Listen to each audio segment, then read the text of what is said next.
你敢信？男人拿着村民用低保攒的20万东山再起，回到村的第一件事竟是强拆父老乡亲的房子，全部盖成大别野。只因男人绑定了回馈乡亲系统，只要报答乡亲们的厚爱，就能不断获得各种奖励。秦墨在外打工，去年过年没抢到车票，挣了点钱的他租了台豪车回家显摆。当时村子修路差5万块，他打肿脸充胖子贷款捐了钱，还吹嘘自己生意做得好，让秦家村的老少爷们都觉得他出息。然而再次出去打工的秦墨被打回原形，还被老板炒了鱿鱼，只能早早回老家，打算过了年再出去拼搏。但他没想到的是，自己今年的落魄被村里传开，还以为他破产。大家竟在村支书秦富国的带领下，凑了20万拿来养老的钱，准备给他东山再起。这里是20万，你拿好了。这钱我真不能收。富国叔，收下吧，这钱都是大家捐的，都是大家的一份心意。你拿着东山再起，咱村里能帮你的不多，只能做到这些了。那我就更不能要这个钱了。你要是有心，等你以后混好了之后，多给咱们村里做点贡献就好了。秦富国把钱交给了秦墨，随后就走了。此刻的秦墨面对这20万块钱，心里五味杂陈。他捐了5万，秦家村的老少就给他捐了20万。然而越是这样，却也叫秦墨越发的难受。不行，这钱我绝对不能要，1毛钱都不能用。等以后找个由头把这些钱给还回去。就冲老少爷们的这份心思，以后得多做一点事情，回馈父老乡亲。丁，回馈乡亲，系统绑定成功。就在这时，脑海中突然响起提示音，秦墨又惊又喜。他了解到，只要对乡亲们好，不拘形式和方式，每次回馈都能获得系统随机奖励。他把钱收好，准备出门摸索怎样回馈乡亲拿奖励。秦墨刚出门就遇到了三爷秦怀义。小墨啊，人生没有过不去的坎，千万不要陷进去，加油！我相信你肯定是可以的。三爷你放心，我肯定会加油的，到时候一定让你们好好看看。那就好，那就好。对了，三爷，你家里的灯泡坏了是吧？灯买回来了吗？我去给你换一下。听到秦墨的话，此时的秦怀义忙道：嗨，不着急，都半年多不亮了，不差这一会儿的时间。都半年了，走走，我去看看。到三爷家后，他发现不仅灯泡有问题，线路也断了，忙活了半小时才修好。秦怀义感叹道：还得年轻人好使啊！之前坏的时候，我还寻思着自己想想办法呢，但是咋都找不到问题。谢谢你啊，小莫。三爷，你说这话就见外了，就修个灯泡有什么好谢的？我小时候还经常到你家吃饭呢，我都没说谢谢呢。哎呀，你这孩子，就你会说话。丁，宿主回馈乡亲，为秦怀义维修了灯泡，获得奖励2000元。这突如其来的提示音让秦墨不由得愣神，这奖励未免实在是太给力了吧！轻轻松松的2000块就到手了。叮咚，秦墨打开手机，果然收到入账信息，他又兴奋又意外，没想到换个灯泡也算回馈，奖励还这么丰厚。三爷，家里还有什么问题？我顺便帮你搞好。没了，没什么问题了。听着秦怀义的话，秦墨还有点遗憾。那行，三爷，那我先走了，家里要是有事你就喊我。好，你去吧。秦怀义话刚说到这，忽然想到了一件事情。对了，小莫，你这2天要是有时间，你去给你七奶奶家里看一下，她那屋顶好像是漏水，这都1年了。夏天的时候，外面大雨，家里小雨，上次盖的塑料布也不顶用。听到这话，秦墨的精神一振。是吗？那可不行，我这就去看看。说完，秦墨直奔七奶奶家里而去。谁呀？我，小莫。见到是秦墨，七奶奶诧异道：小莫，你咋来了？说完，警惕地看着秦墨：你来干嘛？钱都是捐给你的，你留着花就行了，你记得咱们的好就行了，不要想着把钱还回来啊。这七奶奶以为秦墨是来还钱的，这倒是叫秦墨哭笑不得。七奶奶，我不是来还钱的，你们捐给我的钱我收下了。那你是来干嘛的？来谢谢我啊？你这孩子不至于啊，你去忙你的吧。说完又要撵人。不是，我是来给你修屋顶的。给我修屋顶啊？那确实要麻烦你了，小莫，我这房子漏水都漏了1年了，实在是没办法了。所以我这不是听说你这漏水就赶紧来了吗？我昨天刚回来你就该跟我说的，得亏三爷跟我讲了。嗨，你那不是刚回来吗？稍微寒暄了2句之后，秦墨也不废话，爬上房顶，发现是瓦片被树枝砸破导致漏水。他找来10几块瓦片，不到3小时就修好。好，终于不漏水了，这下到了夏天的时候可就放心喽。丁，宿主回馈乡亲，为宋春梅修缮了屋顶，获得系统奖励现金3万元。让秦墨没想到的是，修个屋顶3万块钱，半天就到手3万，抵得上在外打工半年的收入，干劲更足了。小莫啊，七奶奶求你一件事情啊。七奶奶你说。我这也不知道有几年好活了，我要是死了，你得帮我扛翻啊。我可不想死的时候连个扛翻的都没有。听到这话，秦墨沉默了，转瞬苦涩的笑道：咱别说这不吉利的话了，再说了，这本来就是我该做的，要不我这七奶奶可不是白叫了。听着秦墨的话，七奶奶很是高兴道：这不是怕现在的年轻人嫌晦气吗？好，只要你答应我就放心了。七奶奶没有后人，到了她这个年纪，除了身后事之外，其他的事情已经都不去操心了。然而也正是因为这样，不免叫人心酸。好在就在这时候，三爷也开口了：行了，小莫都答应了，你这下可以放心了吧？放心，小莫，晚上到七奶奶这吃饭，七奶奶给你包饺子，记得你以前最喜欢七奶奶包的饺子了。七奶奶饺子我就不吃了，我还得去其他人家里看看有没有什么事情。我这1年到头好不容易回来了，能帮忙的就都给帮了，省得接着拖下去了。等忙完再来吃您包的饺子。你这孩子净操心这些事情，行吧？你看看谁家还有什么事情要你帮忙的？那小莫你就辛苦帮忙。你这好不容易1年才回来一次，这要找不到其他人了，都是一些老头老太太的，帮忙你可千万不要嫌弃啊！等你啥时候想吃七奶奶的饺子了，我再包给你吃。七奶奶，瞧你这话说的，这都是我应该做的，我有什么好嫌弃的？你们帮我的时候也没见你们嫌弃啊。三爷，谁家还有什么问题？你跟我说说，我一个个去弄了。有，还不少呢。林怀林的院子之前下雨的时候被冲塌了一段，秦怀文那个大门有点问题，感觉要掉了。还有，秦怀义当场时间数落了一大堆出来，换个人来这都得头疼。但是秦墨听着这些话却很是兴奋，他听完立马跑到了秦怀文家里，先是把门给修好了，这一次奖励了5000块钱，转瞬又跑去帮人把鸡圈给垒了一下，竟奖励了2万5，忙活一天的时间就到手了几万块钱。本来就不嫌麻烦的秦墨，回馈乡亲们的心思更加的热忱。当秦墨把最后一块砖头给砌好的那一刻，宿主回馈乡亲，帮助秦怀林砌好倒塌的院墙，获得系统奖励劳力士绿水鬼1只。好家伙，这次的运气这么好，系统竟然直接报劳力士绿水鬼啊！这只表至少价值20-30万，一下子直接赚了这么多。以后秦家村的事情都是我的事情，没事情也得找事情，把整个秦家村都给好好的回馈一番。二奶，你把水桶给放下，我给你挑水。宿主回馈乡亲，帮助猪月娥挑水，获得系统奖励现金8800。三大爷，你猪还没喂呢，我来帮你喂猪。宿主回馈乡亲，帮助秦文豪喂猪，获得系统奖励现金2万元。放养，这多麻烦！现在地里的麦子正是能割的时候，建军叔我就帮你割一袋。宿主回馈乡亲，帮助秦建军割草喂羊，获得系统奖励现金5000元。一整天的时间，秦墨都忙得脚不沾地，整个秦家村到处充斥的都是秦墨的身影。总而言之，在秦墨的努力之下，秦家村大家的事情好像都被秦墨一个人给干了，以至于秦家村的不少老头老太太都有时间凑到一起，跟着闲聊了起来。建军，你今天不用放羊啊？嗨，小莫这孩子去给我割草去了，我不用放。我看你也没喂猪啊。别提了，这孩子给我喂了，我手都没插上。可不就是吗？我下午还说劈点柴呢，结果这孩子就给抢了过去了。小莫这孩子勤快啊，这一天到晚把咱们的事情都给干了。谁说不是呢？一群老头老太太感叹了一阵，转瞬的时间忍不住道：这不行啊，再给这孩子累着了。可不就是嘛，我看这孩子就是觉得我们给他捐了钱，他收了我们的钱，觉得亏欠我们的。话可不是这么说的，以前没给小莫捐钱，小莫也没少给我们干活啊。我不是这意思，我意思是小莫这孩子有良心，不是一般人能比的。这话说的，小莫是咱们看着长大的，这孩子什么样，你们难道还不清楚吗？就在这时，忙完的秦墨走了过来。建军叔，草都给你放在羊圈边上了，就在袋子里面，你要喂的时候直接从里面掏就行了。好，我知道了。咱还有谁家里有事情？五爷，你家里水提了没有？可别了，家里水桶都是满的。小莫，你快歇着吧，快别操心这些事情了，你这都忙活一天的时间了。不怪秦墨这么操心，提桶水就奖励个几千块钱，甚至还有可能获得更好的东西，这不积极能行吗？对，小莫你可别忙活了，快点歇着吧，这都忙了一天的时间了，哪能一直这么干啊？再年轻也架不住啊，可不能给你累坏了。快坐会来。面前的老头老太太们不由得有些心疼，听到这些话的秦墨不由得咧嘴一笑。这累啥？不累，我这体格子好着呢，只要我能帮上忙的你们吱声就行。好孩子，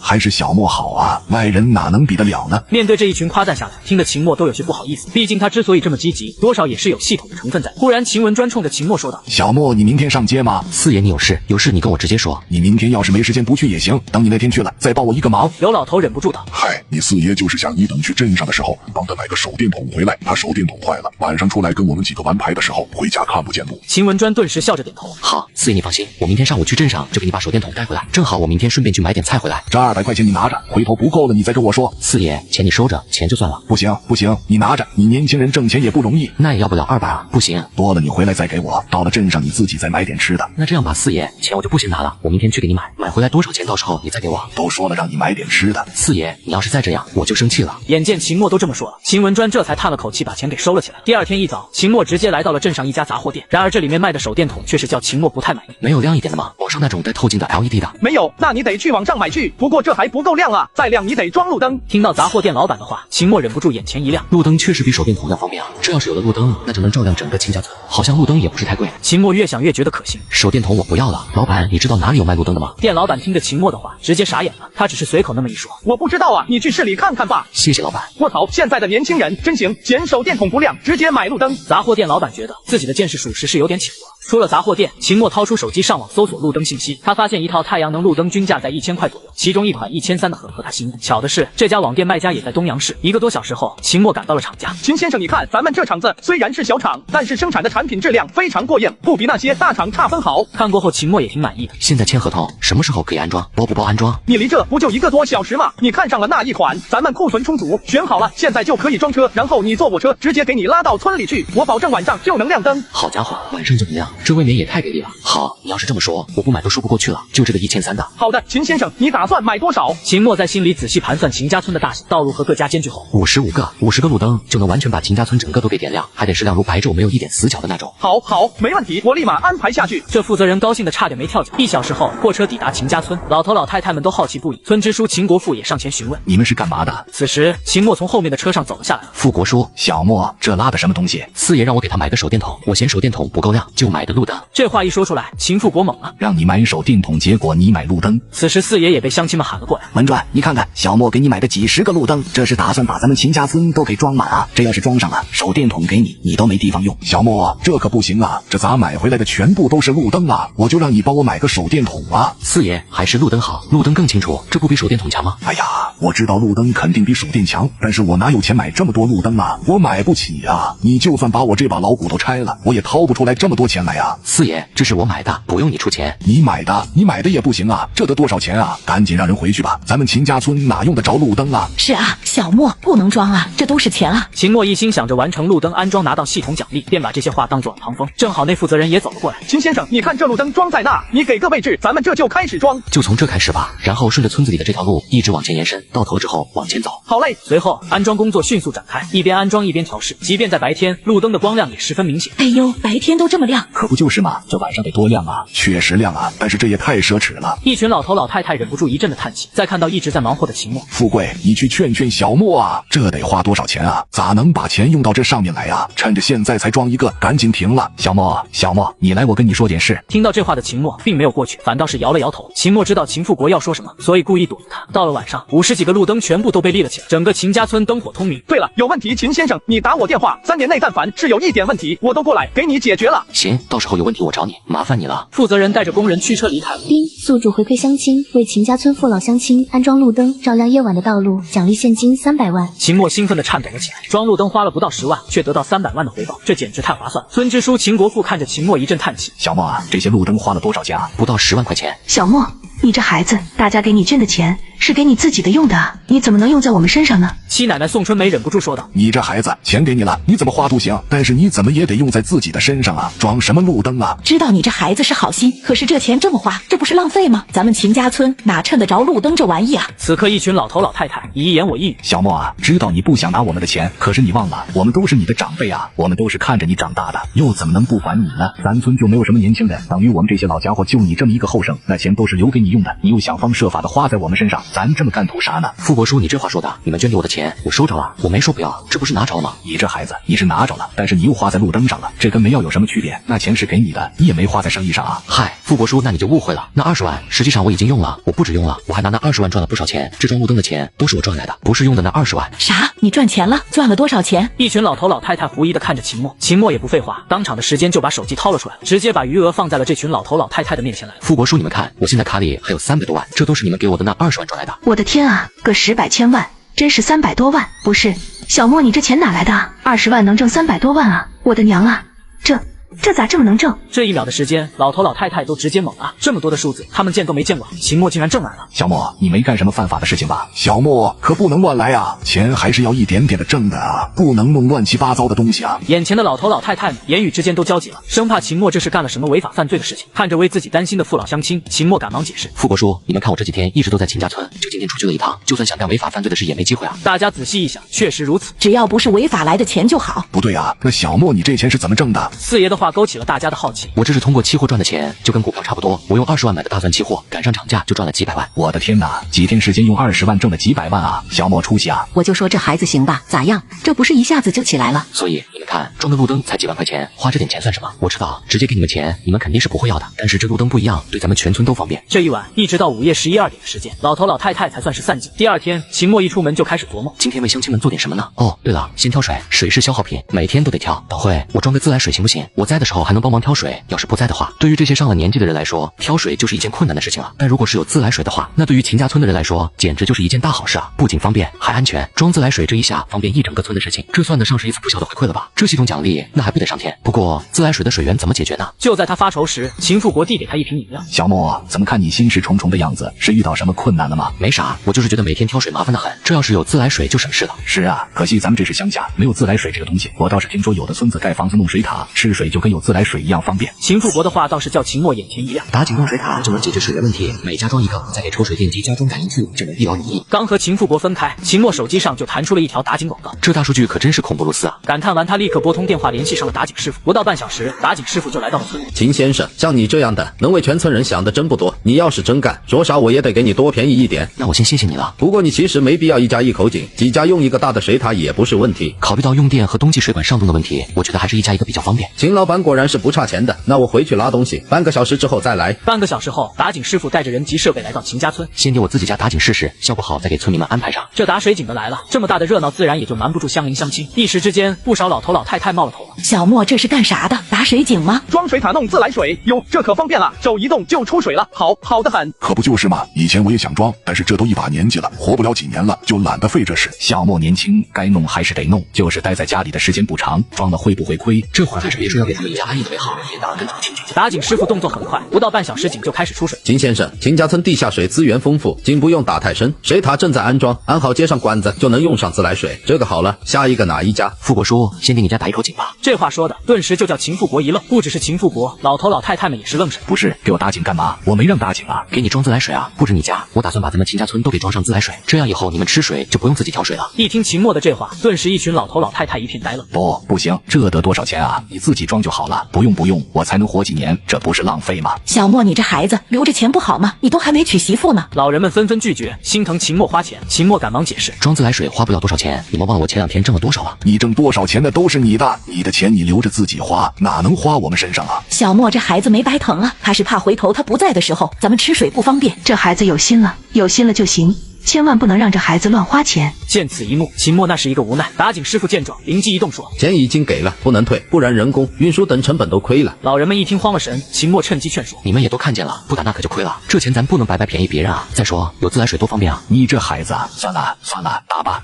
和老人打交道，有时得忽悠他们，才能让他们接受心意。”1天不到，好几家的井都打好了。老人们看着井水流出，既心疼秦墨花钱，又对以后用上自来水充满期待。这时，秦富国喝上井水，立马到处炫耀：“天，这水甜得很，就适合泡茶。我年轻的时候也到处打工，没少往城市跑，但是那也没有咱这水甜啊。那自来水都是消毒剂的味道，哪有这水好喝啊？”丁宿主回馈乡亲，为秦富国安装自来水，获得系统奖励现金50万元。秦墨又惊又喜，没想到才装好一家就有奖励，后面还有10几20家，就算每家奖励都按50万算，也能赚上千万。而打井成本很低，弄完一套才3000万不到，这简直血赚啊！接下来的2、3天，陆陆续续又有几家的自来水装好，秦墨获得了各种各样的系统奖励，除了1000多万的现金奖励，还有1张100万额度的豪车代金券，甚至还获得了体质增幅的奖励，直接把身体恢复到了18岁的巅峰状态。以感性，男人拿着村民用低保攒的20万东山再起，回到村的第一件事竟是强拆父老乡亲的房子，全部盖成大别野，只因男人绑定了回馈乡亲系统，只要报答乡亲们的厚爱，就能不断获得各种奖。接上集，这天秦墨打扮得干净利落，准备去买车，手里的购车券留着也是浪费，买辆车以后出门就方便多了。父老乡亲们得知后，都纷纷支持他，催着他快去挑辆好车。也有些老人觉得挺可惜，这孩子给村里装路灯、弄自来水花了不少钱，要是省下来，能买辆更贵的车呢。到了东阳市，秦墨打出租直奔4S店，连续逛了好几家店，还是这帕拉梅拉开的最舒服。100万的购车券刚好能满配拿下，一点也不浪费。买车时，销售想让秦墨代管，被他果断拒绝。店里正好有现车，不到2小时，所有手续就办好了。早上出门还坐公交车呢，一转眼豪车都开上了，还是童子给力啊！祝愿看到这里的宝子们年年走大运，夜夜换新娘。赶快到评论区发小花花领取我的祝福吧。开车路过乡镇，秦墨看到路边的衣服摊停了下来，父老乡亲们的衣服都很破旧，给大家买衣服也是回馈，还能得系统奖励。马上过年了，让大家穿上新衣服，你们有的新气象。这路边摊的衣服正合适，太时尚的他们肯定不要，就算要了也舍不得穿。于是他下了车，这衣服怎么卖？卖衣服的大姐看到他开着好车，满脸堆笑。这个150，这个80，这个50块，能不能便宜点？大姐哭笑不得。你先挑一件，挑好了再说能不能便宜。大姐，我没说明白，你这衣服我都要，能不能便宜点？大姐愣住了，都要？你没开玩笑吧？没开玩笑，都要，但你得给我送到家。周围摊位的老板一看有这么豪爽的客户，都坐不住。这些全包圆了才3、5万，但只要大家都有新衣服穿，就值了。刚到村口，秦墨就被一群老头老太太围住，大家看到他开着新车，又惊又喜。乖，这车可太气派了，比一般的车大多了。小莫，这车多少钱买的啊？落地办好，100万整，让大家知道自己有钱，这样以后回馈大家也容易些。天啊，100万，这也太贵了，咱乡下有个10几20万的车就不得了了。小莫还没娶媳妇呢，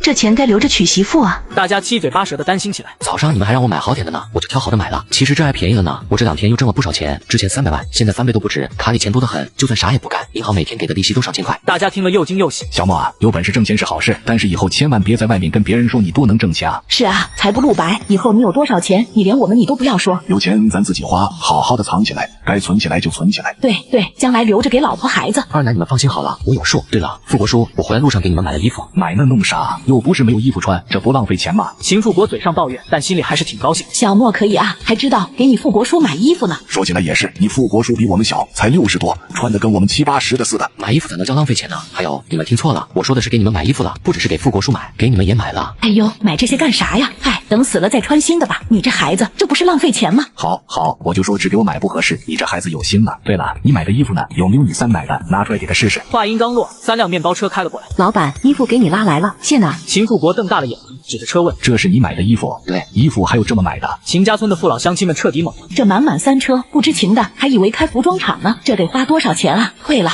不能这么买衣服，说啥也不能要。卖衣服的大姐着急了：“小伙子，衣服都拉到你家门口了，你不要钱可不能退。”三爷你们也听见了，钱我都给了，你们不要人家也不退。秦墨假装无奈地说：“那把衣服拉到南边地里给我二爷烧了，他活着的时候也没穿过几件新衣服，就当尽孝了。”我的娘啊，好好的衣服哪能烧啊？你二爷都死了多少年了，他哪穿得着？小莫，这可使不得，哪有给死人烧活人衣服的？那送给大姐接着卖钱。小伙子你人真好，谢谢啊。看着实在没办法，刘老头赶忙开口：“哎呀，别废话了，赶紧找地方卸下来吧，钱都花了，好歹是小莫的心意。”秦墨忍不住咧嘴笑：“对付这些上了年纪的人，就得用强硬点的办法。富国叔，你去把人都叫过来试试衣服。临死之前还能穿上小莫买的新衣裳，真是没想到啊！”在大家试衣服的时候，秦墨脑海中系统的提示音不断响起：叮，宿主回馈乡情，为秦怀义购置新衣，获得系统奖励现金11万元。叮，宿主回馈乡情，为秦建军购置新衣，获得500年野山参1只。奖励一个接一个，秦墨都有点麻了。大部分奖励是现金，还有衣服、电子产品等。500年份的野山参，这可是好东西啊！最让他惊喜的是，他还获得了身体素质翻倍的奖励。刚领取完，他就感觉浑身充满了力气，有种一拳能干翻地球的那种感觉。这童子以后不会给我整成修仙的吧？小莫，我已经联系好了，下午大师傅就来，开完单子咱们就去买菜，准备办酒席。富国叔就买个车，这有必要办吗？咋没必要？你这车100多万，十里八村谁有你这豪车？买这么贵的车就得热热闹闹的，你别操心，我来安排。小莫啊，你富国叔说的在理，其实买车办酒席本来也没多大必要，咱又没什么外面的亲戚，就算办了，也就是咱村里的人参加，那不是更没必要办吗？正因为这样才更要办。你爹妈不在了，你一时半会儿也不会结婚生子，家里好久没喜事了，咱村也多年没办过酒席，好不容易有这么高兴的事儿，不办哪行啊？这话确实没错，咱秦家村年轻人少，喜庆事儿难得，我结婚生子还不知道要等到什么时候。那行，就按你们说的办，必须办，还要大办特办，给家家户户都贴上喜字。富国叔，你来安排。另外，你看能不能联系到唢呐班？要请唢呐班啊，那可得花不少钱呢。没关系，现在还不到过年的时候，这唢呐班应该好请。要热闹，咱就痛痛快快的热闹一场，反正我又不差钱，赚钱不就是拿来花的吗？下午，秦富国找来的大师傅到了。呵呵，确实该喜庆了，我还是第一次到你们秦家村来做饭呢。你们打算办多少钱一桌的？师傅，你经验丰富，一般人家办酒席一桌得花多少钱呢？这价格可不一定，得看你们的想法和要求。办的简单点，一桌200多就行，中等水平大概350，想办的好点，甚至一桌花500的也有。秦墨大手一挥，3000一桌，连办3天，全开正席。大师傅惊得差点跳起来。哎呦卧头，这是什么富贵人家啊？钱是这么花的吗？第二天，早知道我就不让小莫办了，本来就说热闹热闹就行，好歹也算是给咱秦家村添添喜气，谁知道搞这么大啊？你知道买菜花多少钱吗？昨天的不算，光是上午去买菜，至少花了2万多块钱。哎呦，这钱花的我都替小莫心疼。小莫可能就喜欢热闹，而且他舍得在咱们身上花钱。别忘了，他给咱们买衣服都是用车拉来的，他在咱们身上向来不抠门。大清早，2个所内班来了，热闹的音乐声传得老远，十里八村都感受到了这份喜悦。秦家村的老头老太太们热情的招呼，大家都对秦墨赞不绝口。村里的人也骄傲地炫耀着小莫的孝顺和本事。秦墨看到大家开心的样子，心里也全是满足。收礼的时候，秦墨本不想收，但秦怀义说记账本子喜庆，秦墨也就同意了。秦富国第一个交了5000块，秦怀义也尽力拿出2000块。秦墨心里明白大家的心意。秦家村的父老乡亲在我旁边享福，以后不会有用钱的难处，所以也没必要阻止。酒席结束后，秦墨把剩下的米面油、洗洁精等物资挨家挨户的送给乡亲们。都买的，用不完，你们不留着就放坏了。这么多东西，我自己哪吃得完啊？我给你放屋里了。小莫给我送了2桶油，他说是酒席上剩的。也给我送了2袋米，我寻思谁家做酒席还买这么多米啊？这孩子也给我送东西来了。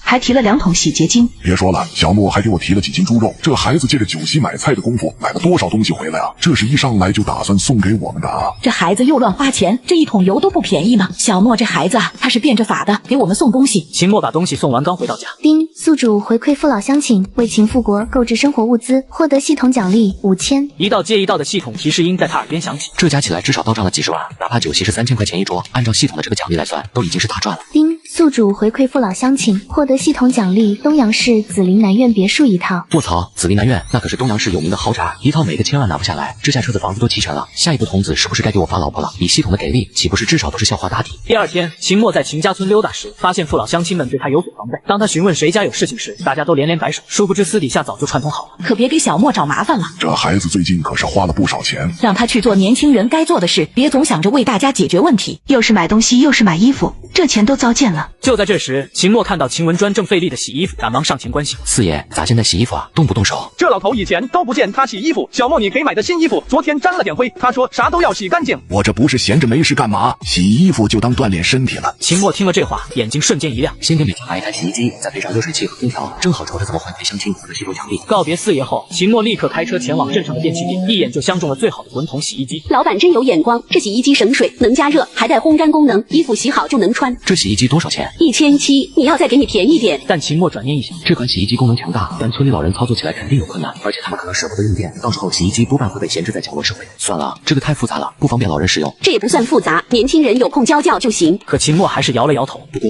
洗衣服的问题还是得解决。秦墨陷入沉思，突然灵机一动，一家一台洗衣机用处不大，如果有人能帮忙洗衣服就好了。对，花钱招人，再买几台洗衣机，弄个洗衣房，让村里父老乡亲都把衣服拿过去洗。想到这，秦墨兴奋不已。老板，你这里有没有洗衣房那种洗衣机？现货没有，不过可以预定，你确定你要吗？秦墨很快和老板订购了2台大型洗衣机和烘干机，预计3天后送货上门。回村前，秦墨找到了前王村村长，诚恳地说：“王叔，你也知道我们村都是上了年纪的人，我打算弄个洗衣房，找个人帮他们洗衣服，月薪3500，你看看能不能帮忙找个手脚麻利的人来干这活？”这可是好事，而且3500的工资不低。在家门口就能挣这个钱，你看你婶行不行？你婶子干活麻利的很，平时家里都是她打理，干得井井有条的。那感情好啊，婶子能来那是最好不过了，那就这么定了。回到秦家村，富国叔，村口那个荒废的水电站能借我用一下吗？嗨，小莫，说什么借啊？你需要就直接拿去用。接着，秦墨花钱找人接上了水电。村里的父老乡亲对他的举动十分好奇，纷纷询问，但秦墨只是打着哈哈，就是不透露实情。几天后，洗衣机和烘干机送到，王婶迫不及待的直接上岗。这么大的洗衣机，还有烘干机，别说是洗衣服了，连被单都能洗。那个老板，我家里的脏衣服能拿过来洗吗？我保证洗衣服的时候再开洗衣机，绝不单独开。这有啥？有衣服你就拿过来洗，又不是什么大事。王婶得到肯定的答复，开心的笑。对了，王婶，我弄这洗衣房没和村里的老头老太太商量，就是看他们洗衣服不方便，估计他们知道了，多半会不愿意。到时候你就说我给你发了2年工资，他们要是不让你干，你就说这钱退不了。你就放心好了，我知道该怎么办。王婶走出洗衣房，看到一群老头老太太在闲聊，便热情的招呼道：“你们谁家有要洗的衣服，赶紧拿过来，身上的衣服也该洗了，快换一件。”老头老太太们一脸茫然：“啥？洗衣服？洗啥衣服？你们村里的小莫孝顺又有出息，看你们年纪大了洗衣服不方便，弄了个洗衣房，雇我专门给你们洗衣服。这洗衣机、烘干机都是新买的，一般干洗店都没这么好的设备。”消息很快传开，没多久，一群老头老太太就来到秦墨家门口，那架势像是要生好了。秦富国迫不及待地问：“小莫，你那洗衣房到底咋回事？”王婶不是都跟你们说了吗？就是个专门的洗衣房，方便大家洗衣服用的。那你为啥要弄个洗衣房啊？我本来想给每家买个洗衣机，但现在的洗衣机操作麻烦，你们年纪大了不方便，后来觉得直接弄个洗衣房更合适。这完全没必要啊！洗衣服随便洗洗就行，你以后结婚养孩子都需要钱啊！王婶赶忙帮腔：“老板已经给我付了2年工资，钱都花了，你们要是不让我干，这钱可不能退。”秦墨也补充道：“洗衣机是定制的，也不能退。”秦文专想起自己洗衣服被秦墨看见的事，懊悔不已。我该死啊！我没事洗什么衣服啊？我洗衣服就算了，我怎么还能让你看见？你们就知足吧，你们秦家村的后生有本事又孝顺，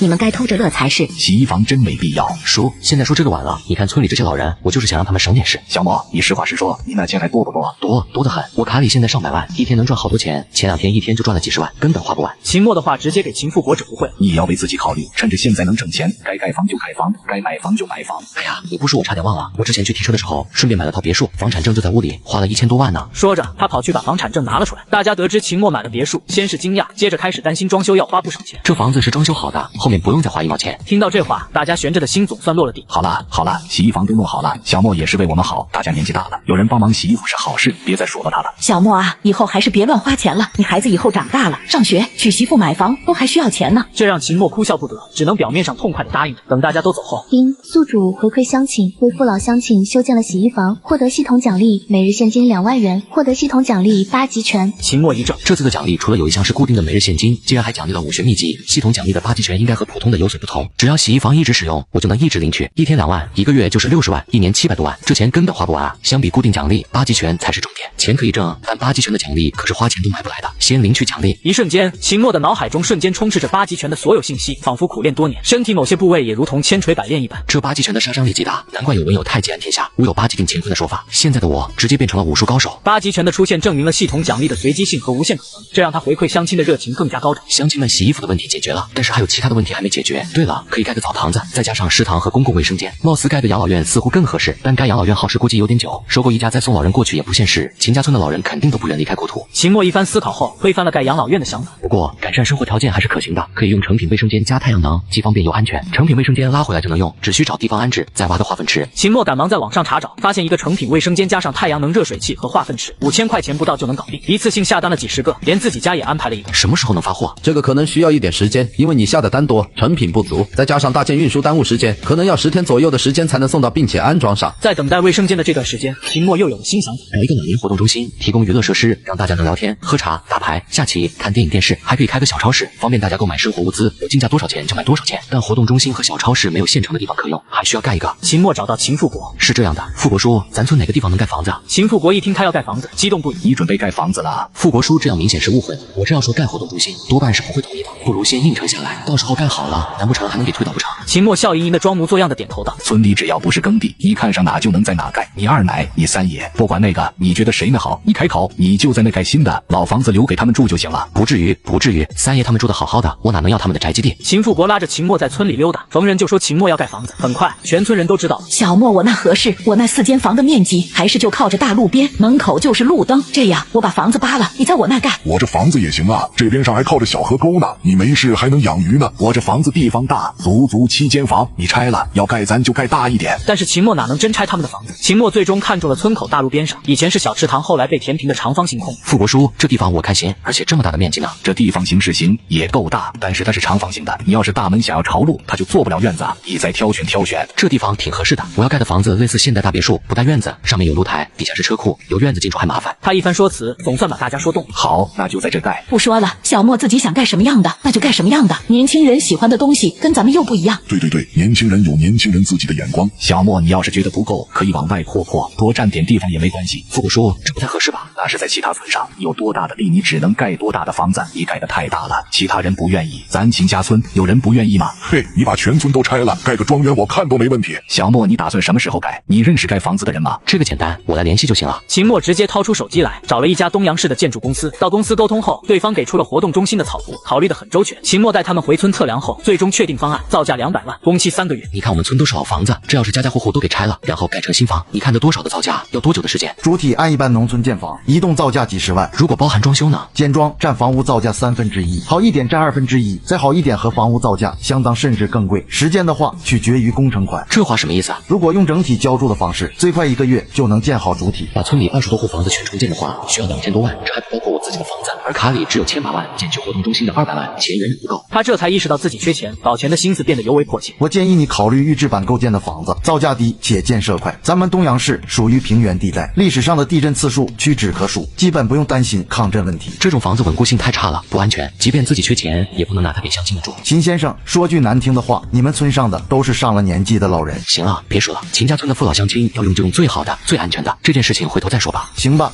秦家村里建筑队正热火朝天的施工，这城里的建筑队就是厉害，这挖地基的速度比咱以前快多了。照这速度，用不了2个月就能看到小莫的新房子了。这时，秦墨注意到秦建军神情有些不对。建军叔，你这是咋了？你建军叔家的老母羊大半夜生小羊，没及时发现，小羊都憋死了，他心疼坏了。建军叔，你也别太难过了。难过啥？死了就死了吧，我都埋了，少放几只羊还轻松呢。就在这时，秦墨看见二奶奶坐在一旁捶膝盖。二奶奶腿疼呀？不疼不疼，昨晚睡觉被子滑下去，吹了风，腿有点酸，没啥大事。小莫你别多想。冬天寒冷干燥，对老人来说很容易引发疾病，取暖和保湿必须重视起来。想到这儿，秦墨心生一计，他假装掏出手手机查看。哎呦，不聊了，有人找我谈生意，我得赶紧走。谈生意要紧，快去吧，挣钱重要。秦墨应了一声，便开车直奔县里的电器商场。这空调多大的？先生，这是2P 的，很适合卧室用。包送货和安装吗？我家在附近乡镇，全县范围都包安装。我要买20多台空调，每台配一个加湿器，再要几十张电热毯，你们库存够吗？够的，这些都有现货。什么时候能送货安装？先生，你放心，明天绝对搞定。买完电器，秦墨买了20只小羊，让卖家送到秦家村。回村路上，他停车走进一家理发店。老板，500块包你1天，行不？哥，我这是正经理发店。想啥呢？我的意思是包你1天，跟我去村里给老人理发。哦，可以。秦墨刚进村就被一群老头老太太围住。小莫，生意谈成了吗？谈成啊，大赚了一笔。老板，现在开始干活吗？行，这些都是村里的人，辛苦你了。小莫，这是谁呀？我朋友在镇上开理发店，平时喜欢下乡免费给人剪头发练技术，路上碰到就拉过来了。大家谁要剪头发，让他帮忙。就在大家热情的招呼理发师时，一辆小货车开进村子。这里是秦家村吗？是啊。秦建军的家在哪？我就是秦建军，收羊的吗？我没打算卖啊。我是给你送羊的，赶紧收货，别剪头发了。建军，你买羊了？没买啊，肯定找错人了。没找错，这20只小羊都是你的，快找地方卸下来，我还等着走呢。我真没买，谁让你送的？一个开白色保时捷的小伙子买的，看着像大老板。肯定是小莫买的。不要，拉回去，这得花多少钱啊？小莫这孩子净瞎买。这肯定是小莫听说建军的羊生出来就死了，才给买的。小莫也真是的，这他都能记在心上。这一车羊到底还是卸了下来。建军，你不是想多喂羊吗？这下如愿了。不行，我得找小莫去。可秦墨早料到会这样，已经去了县里。秦富国见秦墨不在，便打电话给他。小莫啊，你给你建军叔买羊干啥呀？他正找你呢。这么快就送到了，送来就养着呗。别说这个，你去哪了？赶紧回来吧。我1时半会回不去，在外面有事。你不会是怕被说才不回家的吧？富国叔被你说中了。秦建军接过手机，小莫，你别胡闹，赶紧回来把羊退了。建军叔，买都买了，退不了，你好好养着。你再这么说，我就不回村了。秦建军被噎得说不出话来。这时王婶跑来喊：村口来了大车，给秦文豪送猪饲料呢，快去看看。秦文豪猛了：猪饲料！建军，把手机给我。不行，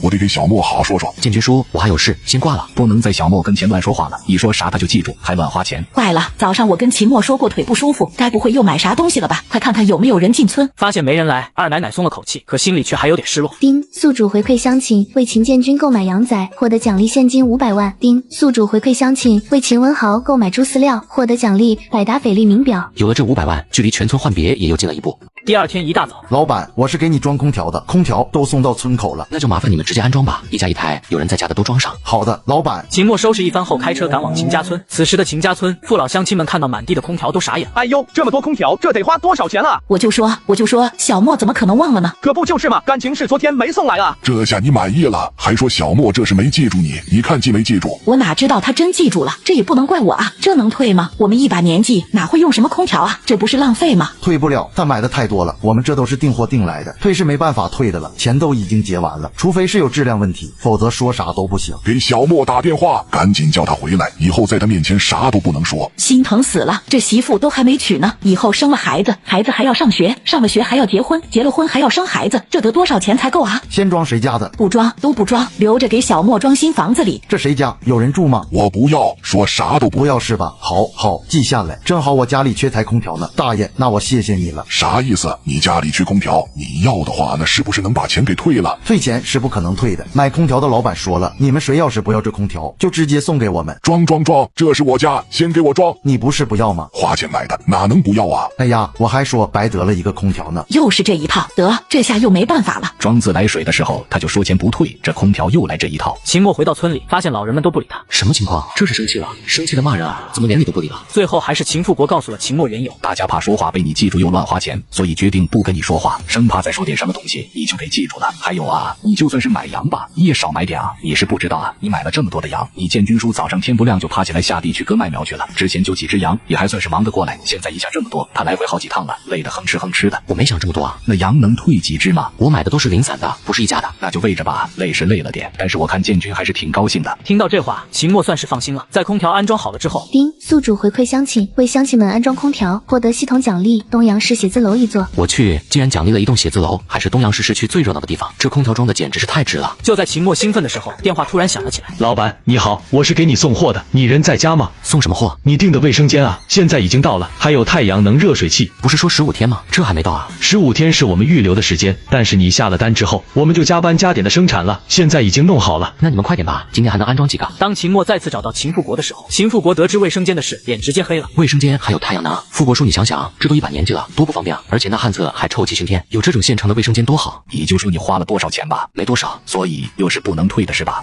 你就花吧，我看你后面还怎么折腾。你二奶奶他们都不打算跟你说话了，又乱花钱，那外面的卫生间咋就不能要了？那份水还能拿来肥地嘞？都别说了，别跟他说话，你小心再说了什么，让他听了去。对，反正以后我们什么都不说了，顶多就这一次了。不一会儿，一辆大货车开进了村里。老板，先从哪一家装？从他开始，先给他装他花的钱。听着这些话，秦墨苦笑着道：“那就先从我这开始吧。”折腾了很长的一段时间，秦墨的这简易卫生间才算是改好了。总体上，秦墨很是满意。这卫生间其实还能放一个洗衣机。我们这卫生间虽然叫简易卫生间，但是和一般的卫生间其实是一样的，只不过一个是成品，一个是自己装的而已。以后要是有问题，可以随时联系我们。好了，下一个装哪家？就隔壁吧。富国说，在秦富国的卫生间装好了之后，丁宿主回馈父老乡亲为秦富国安装简易卫生间，获得奖励现金50万。等到又一个卫生间安装好了之后，丁宿主回馈父老乡亲获得奖励长命100岁。这次的奖励太逆天了，也就是说，在自然衰老的情况下，我最少能活到100。富国叔装的咋样了？还剩几个？快了，下午准能完工。你刚去哪儿了？去了趟东阳市，瞅了瞅房子，看别墅去了啊？没买啥东西回来吧？就看看，啥都没买。那就好。秦墨刚到工地，工人就打趣道：“老板一来，大家都不吭声了，这是防着您呢。听说您连村里的猪饲料都包了。我们也是乡下出来的，可从没见过您这样的老板。可不是嘛，能挣钱还一心向着相亲，太少见了。好啥好呀，净是乱花钱，他都还没成家，钱全花咱们身上了，就不知道省着点。咱村不光没这出息的后生，也遇不上你们村这样的老人。这话在理，换做咱们那，谁要是像这老板似的掏心掏肺，指不定一边拿人家东西，一边背后骂人家冤大头呢。我爹娘走得早，我吃百家饭长大的，村里每家都给我饭吃，给我衣服穿，甚至连低保钱都塞给我用，我这点付出算啥？说这些没用的干啥？你是不是又往外跑了？去了趟东阳，没买东西回来吧？没有，空着手呢。那就好。秦墨哭笑不得，你们防着我干啥？老头老太太们瞅了他一眼，愣是啥话也没说。下午最后一间卫生间刚完工，系统就传来了提示声：丁，恭喜宿主为秦月梅安装卫生间，系统奖励黄金10公斤。没想到最后系统还来了个大的，这金条拿手里可真沉啊！按市价算足有700多万，确实该盖房子了。这老屋子都快放不下了。这卫生间太好用了，冲一下就没味了。热水来得快，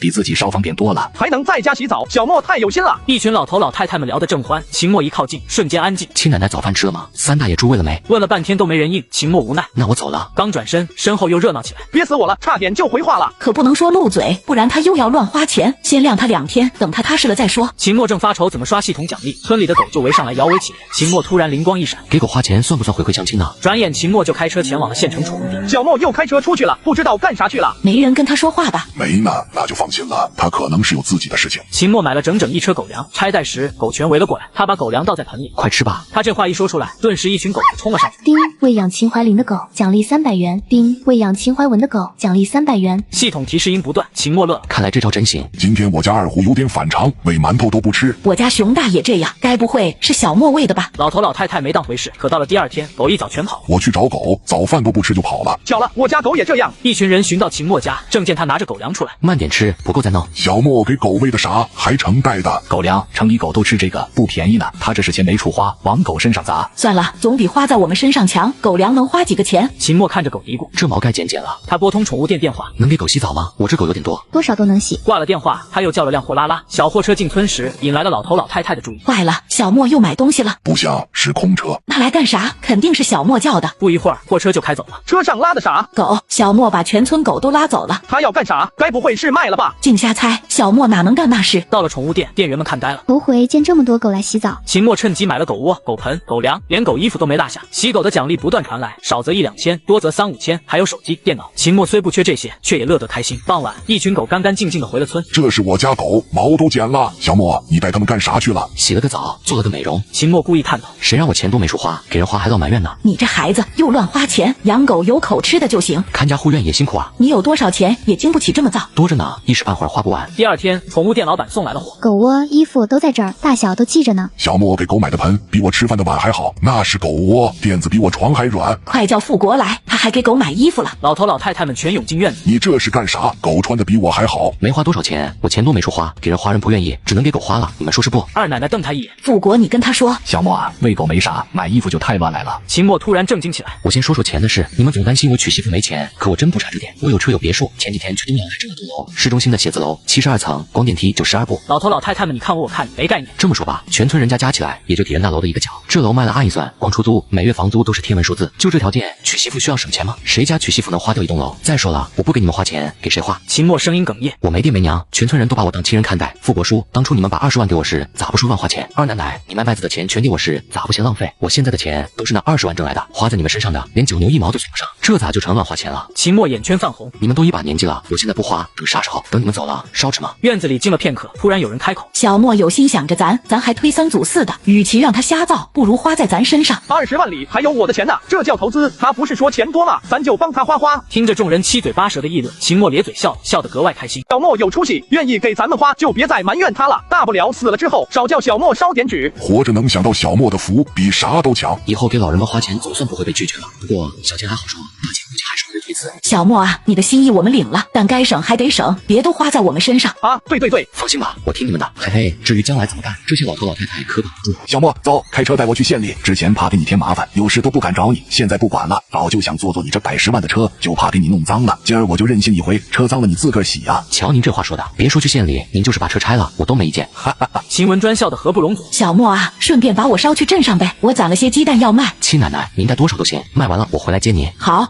那我也去镇上。你去干啥？三爷梗着脖子，我就想坐小莫的车兜兜风，咋地？都一把年纪了，还兜风嘞？三爷脸一红，秦墨看得更乐，正高兴着，秦墨忽然想到，我要是不在村里，老人们咋出行？亲奶奶以前去县城卖鸡蛋，怕都是走着去的，这可不行，看来得买辆小客车，就放村口，谁要出门就让司机送，跟村里公交站似的。走，上车，先去县里，我正好也有事。哎呦，这豪车就是不一样，坐着跟有人按摩似的，110万的车，10里8村也就咱小莫有这出息。秦墨油门稍重，发动机嗡鸣一声，轻点踩，110万的东西不心疼啊！不一会儿就把人分别送到镇上和县城。这110万的车就是快，眨眼就到了，我一点都不晕。送完老人后，秦墨直奔 4S 店。我要买辆商务车，能坐10几个人的。老板是准备做客运生意吗？不，给我村里老人当专车。好家伙，这是遇到土豪了啊！半小时不到，秦墨就订了辆考斯特商务车。不过这车要上黄牌，我的驾照开不了，还得找一个司机。老板，我大伯刘建明以前开西阳镇到县里的公交，要不要给您介绍一下？巧了，我就是西阳镇的。半小时后，刘建明来了，车放村口，村里老人要去哪里就送哪，没人出去是自由活动，别找不着人就行。买这么贵的车当村里公交，这才是大老板啊！工作挺轻松的，工资估计不高啊。工资6000，加班有加班费，5险1金过几天半，吃饭暂时自己解决，一天给50块餐补，年后有食堂。老板，我现在就能上班，我开一圈，您试试我的水平。试完车，秦墨放心把钥匙给了他，先去加油，然后到振兴路接个人。当刘建明开着新车找到秦文专时，老人还一脸茫然。老哥，上车。我不坐黑车，有人接。我就是秦家村的司机，老板叫我来的。他买了这车，以后专门送村里老人出门。啥？小莫买的车还找了司机，这得花多少钱啊？这车好像是顶配的，100多万吧。哎呦，我的天啊，这钱也不是这么花的啊！咱800年不出趟门，整个班车干嘛？不过这座椅确实舒服，不割腚。咱路上捎几个客呗，这样油钱就回来了。这可不行，我们没有营运资质，被抓到是要罚款的。老板也不差这点油钱。随后到了镇上，接上了宋春梅和秦怀义。我鸡蛋才卖50块，他倒好，随手花100多万。行了，小莫愿意花就花，总比有钱去堵墙。等咱们都走了，车还能卖呢。小莫一门心思想着咱们，还有啥不知足的？就是太浪费了。以前是不方便，才不怎么出门，现在有车了，想去哪就去，多方便。行吧，花都花了还说啥？上车回家吧，咱这车算是公交车吧？这辈子还没坐过公交车到家门口呢，托小莫的福了。哎，不对，这算是专车了吧？秦墨这孩子真是把村里的老人们放在心尖上了。转瞬车子开起来，直奔秦家村而去。得知秦墨给村里安排上了公交车，甚至还给专门的找了一个司机，一群老头老太太又聚在一起。这孩子干事情就是吓人。算了，说好了，他爱花就花钱的呢。要不要再办场酒席？好歹是100多万的车，可比不小莫的自己开的那个便宜。可别，你是不知道上次那酒席，小莫亏了多少钱，咱热闹一次就够了，多了这不是叫人说显眼吗？老板，这些被褥都是新的，放地上容易脏，您看是分好送个家去，还是找个地方先放着？车里咋拉这么多被褥？刚买的，咱也不缺这东西啊，这不是浪费吗？就是啊，买被子干嘛？四爷，您的被子还是结婚时候的吧？棉絮都跑光了，那玩意儿还能暖和吗？秦文专讪讪一笑，还能凑合着盖。这被子换了，咋不连床都给我们换了呢？话音刚落，一辆装满床板床垫的卡车开了过来。三爷，您咋知道我买了床？买这干啥？谁家没床？有这钱不如给我找个老伴。南村有个说媒的很厉害，要不我帮您问问。秦怀义老脸一红，开玩笑呢，可别，这些都不值钱，家具厂直接拿的，床垫还是送的。的呢。没过多久，床和被褥很快分到个家。这辈子没想过能睡新床，谁说不是呢？也不知道我能不能睡得惯。丁为秦复国准备物资，奖励现金6万。丁为秦怀义换床，奖励东阳市96平3居室。脑海中的提示声响个不停。这次奖励总计超500万现金，还有一套房产、书法技能和一堆电子产品。秦墨看着奖励乐开了花，等钱够了就盖新房。你看小莫笑得多开心。哎呀，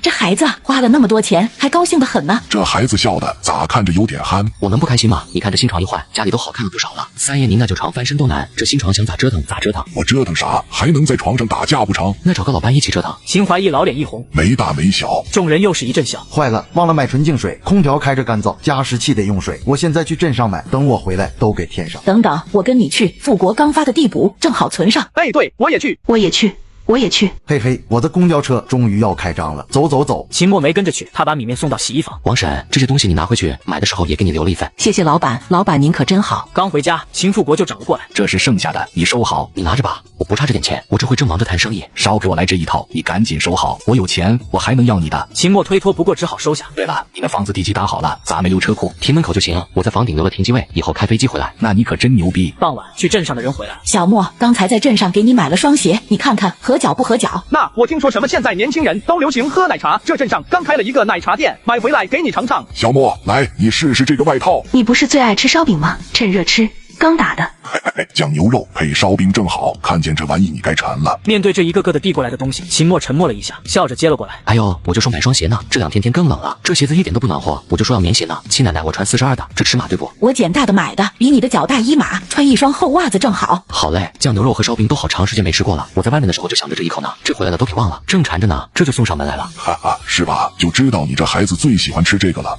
这奶茶也是我喜欢的味道，外套也很好看，回头要是哪个小姑娘看上我了，我就穿这个，还不把人给迷晕了。哈哈，你这孩子净瞎说。第一次遇见老头老太太们买东西嫌便宜的，结账的时候钱掏的那叫一个麻溜。对了，老板，你的加湿器要加水不？不用，这个我自己来就行。那行，那我下班回家去了，空调我都给他们调好了，今天冷就没定时，明天一早我来了之后再关掉。另外电费我也给交了，加湿器的水我放的不多，用完加湿器自己就停了。好，麻烦你了。老板，你这话说的太客气了。第2天一早，竟然下雪了，怪不得昨晚那么冷。坏了，村里基本都是老人，出门太容易滑倒了。秦墨赶紧拿了把扫把跑了出去。二奶奶，您先别出来，等我把雪清理一下。一听扫雪声，我就知道是你这孩子。刚扫完，丁宿主回馈父老乡亲，为朱月娥清扫地面，获得奖励现金2000元。秦墨一愣，扫雪也给钱？不行，光扫门口没用，村里路还埋着呢，加上刘建明也扫不完，老头老太太们万一出门摔了可不得了。建明，别扫了，这雪太厚，扫到猴年马月都搞不完。你认识开铲车的吗？交一台来，把全村的雪都铲走。铲车附近还真没见过，我也不认识干工程的。秦墨正犯愁，手机突然响了。秦先生，雪太大了，没办法，只能停工了。工人今天也不过去，等气温回升再继续盖房。理解。对了，你们有铲车吧？能不能调一台过来帮忙铲雪？现在就要。有是有，但调过去的下午了。那算了，下午太迟了。老板，县里就有租赁铲车的，要不咱去租一台？走，去县里买一台，这雪又不是只下一次，以后村里修整也能用，而且花的越多，奖励越好，还不用求人。啥？买一台？老板，没必要啊，一年才下几次雪？年年都下。再说年后我打算把全村房子推了重盖，正好用得上。顺路找卖石子的，拉几车回来，把土路铺上。明年路也得重修，至少铺层沥青。我的个乖乖，拆全村盖新房，这得多少钱？到了县城，秦墨9万块买了台不大不小的铲车，又添了个大功率吹雪机。铲车刮不干净的地方用这个吹。回村路上，刘建明开着新铲车，秦墨拿着吹雪机紧随其后。所过之处，村道迅速露出水泥地面。我说啥动静呢？小莫弄了台新铲车。嘿，后面那个大吹风机真带劲，路上一点雪沫都没了，这下可不怕摔喽。小莫，铲车哪借的？赶紧给人还回去。就是按小时算钱的吧？秦墨咧嘴一笑，不用还。啥意思？说出来你们可能不信，我买了石子，没东西铲怎么行？这车啊是买石子送的。你这孩子拿我们这些老家伙开涮，谁家买石子送铲车？小莫啊，我们只是老了，不是傻了，这话谁信？那2车石子才几个钱，这铲车可是新的。开个玩笑，这车以后用处大着呢，平多砍，盖房子都能用，用不到时还能租出去挣钱。算了，买都买了，也算置办家业了。哎呦，车上全是泥，快找布擦擦。秦墨在村里溜达，琢磨还能做点什么。建明，你看咱村还差点啥？就差房子不够好了，要不您给推倒重建？年前来不及了。老板，你来真的？老板，我现在把户口迁过来还来得及吗？哈哈哈，这可没你的份儿。你们村真是羡慕死个人，要不装监控，村里老人多，安全点。好主意，走，去县里问问。县城监控店里，老板，装这么多监控的话，最好弄一间机房。还要修一个机房，不如弄大点，兼做保安厅，再雇个保安。装就装带机房的，不过一时半会儿是修不好了，先买个集装箱用用，等新活动中心盖好挪过去，那活动中心就需要重新设计一下了。秦墨拉上刘建明直奔市里建筑公司。我那活动中心图纸还能改吗？秦老板，地基都打好了，加预算，我要扩大规模，1楼集中功能区。区包含诊所和食堂，2楼开超市，加装电梯，还要足够的宿舍。好嘞，秦老板，加上这些总价要500万，钱都不是事。老板，楼盖好了，我能申请住宿舍吗？当然可以，本来就是给你们住的。回村后，秦墨找到村长秦富国。富国叔，那房子我想再扩大点。可以啊，那地是村集体的，你想盖多大盖多大，手续我给你办，明天就叫大伙签字，够不够？村里空地还有？够了，够了，够了，这才多大点地方，咱村空地多的是。叔，再大就超标了。怕啥？盖个庄园都没问题，只要你点头，我这就找乡亲们签字去。别，富国叔，真够了，我先打个电话。楚经理，我这边场地又扩大了，对，地基不用动，就在原图纸上加就行。秦老板，你们村可真敞亮，要搁我们镇上盖个鸡窝都得审批3个月，太让人羡慕了。哈哈哈，我还羡慕你们镇上呢，干啥都方便。第二天一早，卖监控的就赶来了。秦老板，您这村庄监控太省事了，监控直接装路灯杆上就行，4个路灯杆互相对着照，连黄鼠狼偷鸡都能拍清楚。就按你说的来，啥时候能装？下午就来，2、3天就能装好。但机房放哪儿？机房先放村口，我待会儿就去买板房当临时监控室，先预留够，后面迁移。好嘞，老板，那我这就回去安排工人上门。就在这时，七奶奶凑了过来。小莫，这又是要干啥？我寻思给咱们村装上监控，这以后村里有点啥事都能知道，也能保证咱们村的安全。闭路电视啊，这个好。前王庄上月，还有人家被偷了呢。秦墨没多聊，带着刘建明去了县里建材厂。老板，只要你地基打好，2天就能给你装一套德国进口千钢别墅，比搭积木还快。这种组装的方便是方便，就是质量差了点意思。暂时不需要，先给我订一间样板房，再来4个精钢的岗亭。行吧，老板，需要现在就送货安装啊。需要。老板，安保装备还没买呢。对，你这里有没安保装备？有就帮我配上。有的。回到村里，所有东西安装好后，秦富国凑了过来。小莫，这板房拿来干啥的？监控机房啊，看监控总得有个地方。那边上的是保安亭，机房贵重，得有人看着。机房边上放一个保安亭不就好了吗？咱们村里几个路口还有3个呢。人家搞活动买1送1，所以我就买了2个，4个刚好覆盖全村。这监控还得派人24小时看着呢。这交给我几个老东西就行，正好上了年纪没瞌睡。哪能让您几位熬夜？我明就去找保安。次日一大早，建明和我去趟县里找一家物业公司招几个保安。这还不如自己找呢。老板，你想想，咱们在村里，物业公司在城里，这要是他们保安有什么问题，还得和第三方进行沟通。自己招人，不行的人可以直接让他滚蛋。有道理，建明，你有没有认识的靠谱的人选？老板，有2个知根知底的人品还行，我现在让他们过来面试。行，叫他们下午过来吧。现在咱们先去王家村一趟。小莫，这都是咱自己人，都知根知底的，以前还外出打工呢，现在这家里都有事走不掉，正好打算在家里找工作。有王叔您帮忙把关，我就放心了，明天他们就可以过来上班。行，你就交给我吧，我再给你找2个保安，保洁也有2个人选，一准还是给你按照之前的要求来。好的，麻烦王叔了。嗨，小莫，你跟我客气啥？你王婶在你们村干的挺开心的，拿回来的米面油都够我们过年的呢。行，那王叔我们就先走了。当天晚上，6个保安2个保洁齐刷刷站成一排，把消食的老人们惊得下巴掉了一地。小莫，咋还真招人了？机房我跟你3爷看着就行了。机房得24小时盯着，你们年纪大了哪熬得住？再说真来个贼，你们哪拦得住？那保洁呢？村里卫生咱自己打扫就行啊，花不了几个钱，还能让村里干净点，多好！好你个小子，这是套娃呢！装监控要机房，机房要保安，保安亭还带保洁。小莫啊，这8个人1个月的多少钱？1年下来可不是小数目，这种1亩地才赚几百块。富国叔，我写字楼1天租金就10万，杂七杂八加起来日均20来万吧，这点钱不算啥。小祖宗，这话可不敢往外说。招，必须招，还得赔3条大狼狗。就在这时，丁宿主为全村增添保安6名，获得奖励全日制本科全专业知识与技能，每日固定现金奖励10万元。丁宿主为全村增添保洁2名，获得奖励清明上河图，每日固定现金奖励5万元。我去，这奖励太无敌了！先不说全日制本科的知识储备量如何，但就这个全专业，这世界上还有我不懂得的地方吗？还有清明上河图，这玩意还能带奖励的，这可是国宝啊！老板，这乡下有钱都买不到吃的。王婶他们不是都自己带饭吗？可今天是保洁和保安第1天上班，都空着手来的。这样，你开车去镇上买些饭菜回来，再买些泡面、自热米饭，晚上值夜班的人也能凑合。好嘞，这么吃也不是长久之计啊！给王叔打个电话问问看。王叔，还得麻烦您帮忙找个做饭的阿姨。巧了不是，刚有个大姐托我找工作呢，做饭可拿手了。那正好，谢谢王叔了。客气啥？建明，以后买菜的事也交给你，工资再加2000。这哪行啊，老板，顺手的事，我本职工作都没多少事情做呢，哪能多要钱？就这么说定了。下午，安装监控的师傅被保安拦在村口。您是来干嘛的？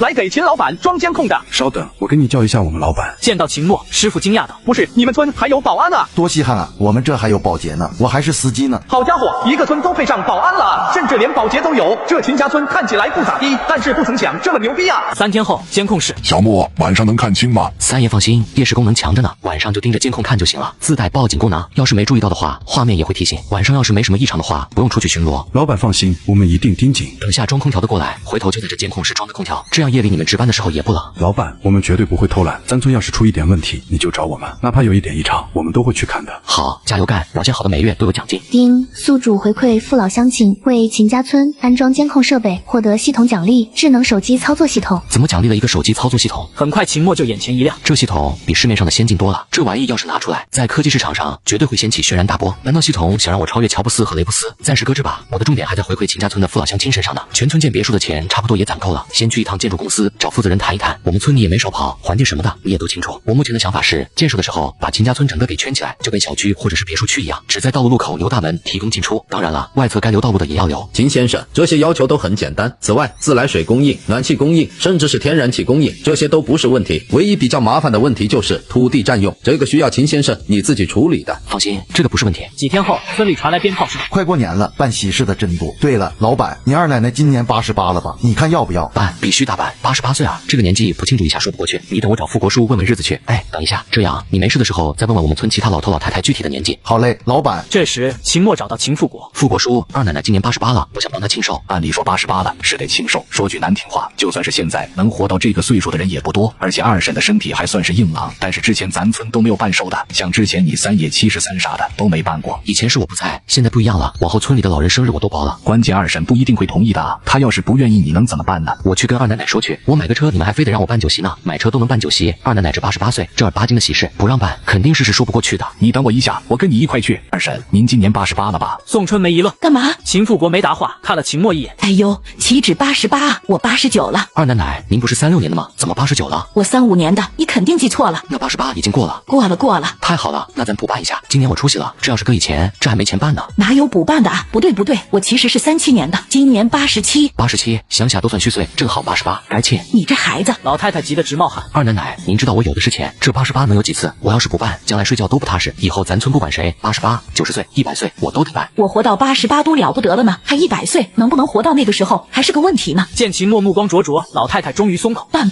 随便办就行，别叫外人。好嘞，富国叔，上次那唢呐班算了，不找了，唢呐班没意思，年轻人还能看看，你们这个年纪的应该喜欢听戏，我去请一个回来。老刘，帮我找个戏班子。老板，你要请戏班子，我是不认识，不过我找别人，应该是有认识的。那你帮我找一下。好嘞。随即，刘建明掏出来手机打了几个电话。老板，问到了，还找了好几个。怎么说？是这样的，一般的剧团2万多块钱，3天2夜，还有的5、6千块钱1天，但是一般都是请3天起步。那你问的这个最贵的呢？最贵的这个剧团里面有名角，是一个豫剧团，都不是咱这边的。刚才我问了一句，一天最少的8万块钱。那就这个了。老板，人家最低3天起步，还得管人家吃住呢，一天8万，3天就20多万了。我知道，就请这个，钱不是问题，要请就请好的。好，那我打电话跟人家说一下。对了，老板，啥时候请人过来？今天初2，我看初8的日子就很不错，你跟他们说，早一天来算一天的钱，给我唱到年29。老板，我没听错吧？是到大年29，20多天的时间。对，不差这点钱。很快，刘建明就和戏班子谈妥。老板谈好了，另外还给少了点钱，一天7万8，压了2000块钱。好，我就知道你办事靠谱，这省下来的钱，到时候给你们多买点年货。还给买年货啊？上次的米面都还吃完呢。老板，你真的是太好了。对了，老板，戏班子过来之后，吃饭和住宿的事情咱们得给解决。咱们这还是乡下，有点不方便。镇上不是有宾馆吗？你问一下他们剧团具体来多少人，然后在镇上包一家宾馆，有多少算多少，要环境好一点的。好，老板，这个你交给我，我等下就去找一家宾馆谈的。我正好有认识的人，保证还能给便宜不少。好，那你辛苦跑一趟。对了，他们戏班子是自己带舞台的吧？要不要找一个平整的场地，得能搭建舞台吧？老板，其他东西我们不用管，找个足够大的空地就行。富国叔，之前那个做饭的大师傅的电话你还有吧？给我一下。行，我给你找找。第二天，老板，宾馆订好了，正好够用。走，带一个保安一起买菜去。一行人扫荡了镇上市场，除了宴席用料，还多买了米面分给人工。这不算年货，每人都带点回家吃。老板太好了，买东西还有我们的份呢。是啊，上次给村里买东西就给我们也带了，家里都没吃完呢。回到村里，秦墨招呼老人们：三爷、二奶吃饭了。吃啥饭？二奶奶庆寿，我请了大师傅来做饭，以后都在我那吃。寿宴不是初8吗？对，但我提前请了戏班子，明天就到，要唱到年29。啥？一天多少钱？8000。老天爷啊，这可不行，赶紧推掉。钱都付了，不能退。哎，我挣钱太多也没处花，有个做生意的朋友，几个亿全输在赌场了。这话一出，老人们脸色大变。当面听戏，这钱花的值。就是才8000一天，便宜。二奶奶高兴。对了，寿宴我得穿新衣服。行，都记下了，咱村花钱的地方多着呢。对，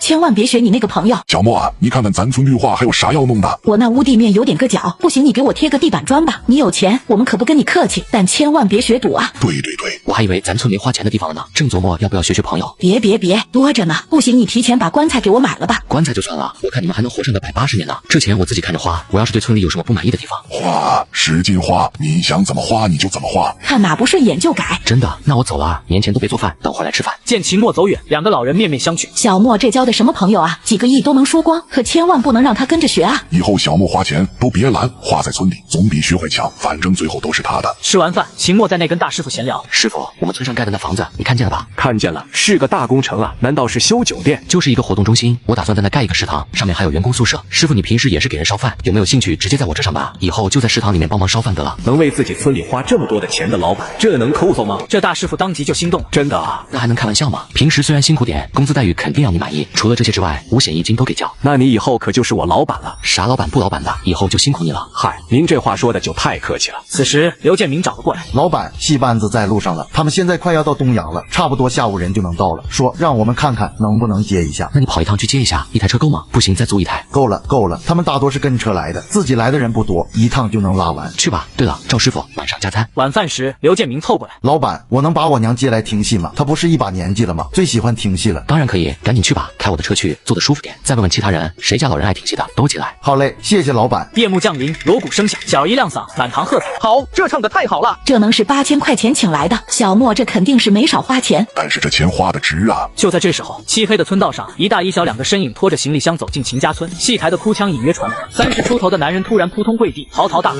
爸，你哭啥？不是到了吗？谁没了？这是谁没了？我的爷奶叔伯啊！两个黑影在村口哭作一团。半晌，秦天瑞抹着脸起身，走，刚才路上有一个小卖部，咱俩回去买点纸，还有炮。不一会，父子俩拎着祭品回来。多少年没回来了，还是这个样子，房子都没换，就是装了路灯了。爸，你为什么要哭啊？现在年底，村里有办酒席的，不是很正常吗？还要买纸。老家只剩老人，这时候办事，你说能是喜事吗？这时秦天瑞突然跪下点燃鞭炮，炮响惊动了秦主播。这是谁呀？怎么还跪下了？难不成是要饭的？快起来！怎么晚上还带小孩来要饭？这200块你拿着。正哭的秦天瑞一愣，抬头看清来人，眼泪更凶。叔，是我啊。天瑞，你咋成要饭的了？我没要饭啊。没要饭你跪在这干嘛？突然发现秦富国全身无丧葬痕迹。叔，不是，咱这咋有唱戏的？村里啥事？小莫请的戏班，给你二奶奶贺寿，路灯和工地，这些全是你弟弄的。秦天瑞耳根通红，原来是自己哭错丧了。我跟你说，小莫现在出息了，定冠站你看见了吗？现在是洗衣房，有人专门给咱们洗衣服呢，都是小莫花钱的。那几个穿保安服的看见了吗？那不是来听戏的，那就是咱们村的保安。走走走，我先带你找你三爷他们。三叔，你们看谁回来了？天瑞啊，你这孩子咋才回来啊？多少年了，你还知道回来看看啊？小莫年年都回来，就你10年不见人。这本来都止住眼泪的秦天瑞再一次痛哭流涕。秦墨正纳闷老人们咋都不见了，刘建明凑了过来了。老板，你们村好像是来人了，老头老太太都过去了，你要不要去看看？来人了，我去看看。快把小莫叫过来。对对对，快跟小莫说，他二哥回来了。我在这呢，二哥。小莫，是我。秦墨看到秦天瑞的这一秒是真的惊喜。二哥，你什么时候回来的？怎么不提前说一声，我好去接你啊？刚到村口。你这次回来是打算就在老家过年吧？对了，嫂子呢？我和她离了。听到这话，秦墨一怔，离婚了？咋回事啊？不是过得好好的吗？也没什么，就是他出轨了。他咋这样了？咋这样了？嗨，这有啥？离婚不是很正常吗？再说了，离了也好，这不就回来了吗？还好意思呢，你都要饭了，你还高兴？小莫啊，你二哥都开始要饭了。要饭？秦墨猛了。富国叔，我什么时候要饭了？你还没要饭，那你跪在那干嘛？你还放炮？我看你是见到我之前都没反应过来，这已经到了秦家村。我这不是这么多年才回来吗？觉得对不起你们，才进村就磕头的。放炮那是庆祝回村啊，不是，你一开始跪在那，我还以为是要饭的呢。哎呦，误会误会。好了，不说这个，二哥回来磕个头放个炮，这不是应该的吗？二哥，你这离婚了，回来了该不走了吧？不走了，以后哪也不去了，死我都死在秦家村。嗨，别说这丧气的话。走走走，别在这说话了，回家回家。进屋后，二哥，你还没吃饭吧？还没呢。秦墨掏出手机，赵师傅，你看有没有啥能吃的？我二哥刚回村里，饭还没顾得上吃。这还有点馒头什么的，我再热点汤，不够还可以下碗面。行，那麻烦你了。对了，这孩子谁家的？瞧我这记性，这是我儿子，叫刘洋洋。洋洋来叫人，这是你太爷爷、太奶奶。小莫说：太爷爷好，太奶奶好，小莫叔好。我不叫刘洋洋，我叫秦洋洋，我要跟爸爸姓。好孩子，好孩子，来来，让太奶奶看看。这时就见秦墨拿出来了一大堆的东西。洋洋，来来，这台电脑你拿着，新的，你小叔还没用过。还有这台手机也是新的，红包也拿着，这块手表也送给你，还有这个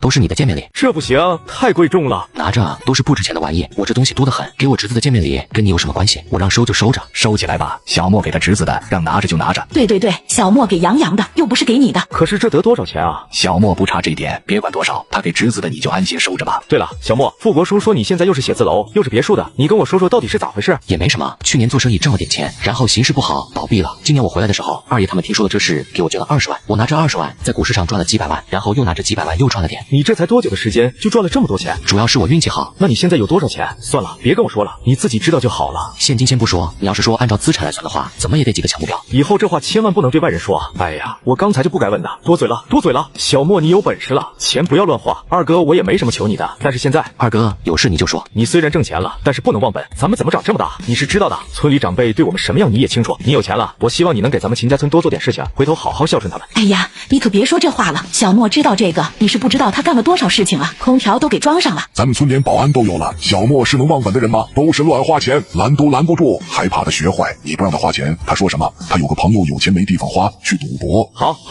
这就好，这就好。二哥，你既然回来了，那以后就不要出去了，正好给我帮忙。好，有事你尽管招呼就行。丁，宿主回馈父老乡亲，给予秦洋洋见面礼，获得系统奖励集装箱货轮1艘。系统近期内将在船舶制造公司内下单，船舶制造商生产时间约为1年，1年后奖励将正式发放实物，避免宿主等待过久。1年内宿主可折价20%，获得现金奖励。好家伙，一艘货轮至少4个小目标往上啊！按照价值来算，等于这一次的系统奖励，系统直接给了4-5个亿。系统真的是越来越贴心了。秦墨满意的看着小侄子秦洋洋，这孩子刚来就给自己送了份大礼。怎么了？没什么，刚想起来在造船厂订了艘货轮，算算什么时候能造好。货轮？对，前一段时间下单的，就是海上那种集装箱货轮。股市期货虽然赚钱，但总不能只靠这个。写字楼玩玩还行，不是正经生意。我打算进军运输业，就是那种300-400米长的大型货轮。对啊，我的娘啊，你这也太豪横了吧！小莫买船了，不就是艘船吗？田蕊，你叫唤什么呢？爷奶，你们知道货轮多大吗？至少300-400米长，60米宽，好几层楼高。多少钱？几个亿吧。哎呦，我的老天爷哟！小莫，哎，这船买回来能挣钱吗？会不会亏本啊？运一趟货就能赚上1000万，实在不行卖了也不亏本。不行，